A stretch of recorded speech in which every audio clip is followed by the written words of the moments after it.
కదా. ఎందుకంటే రేపు పొద్దున ఈ ఫ్యూచర్ లో ఒక మాసం 2 మాసాలు ఒక గ్రామ్ కూడా కొని పెళ్లి చేసుకోలేని పరిస్థితులు ఉన్నాడు. అంటే ఇంకొకటి కూడా మనకి గోల్డ్ కాస్ట్ స్టేబుల్ గా లేదు కదా, తగ్గుతుంది పెరుగుతుంది. మొన్న చూసుకుంటే 1,70,000 ఉంది, ఈ రోజుకి 1,56,000 ఉంది.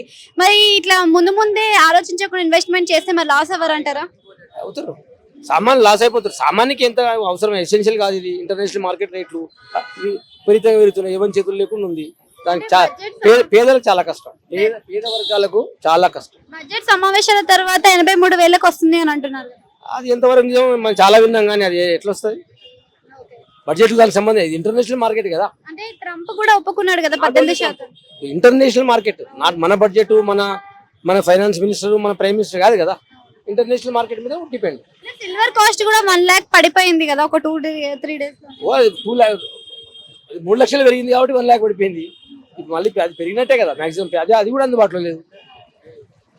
అంటే గోల్డ్ సిల్వర్ పైన ఇన్వెస్ట్ చేస్తున్న వాళ్ళకి అంటే ఏదైనా బిజినెస్ అండి, ఫైనాన్స్ సౌండ్ ఉన్న వాళ్ళకి నో ప్రాబ్లం.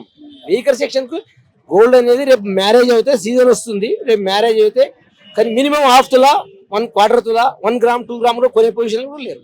సామాన్యులు కొనలేరు అంటారా? ఏనుకుంటారు?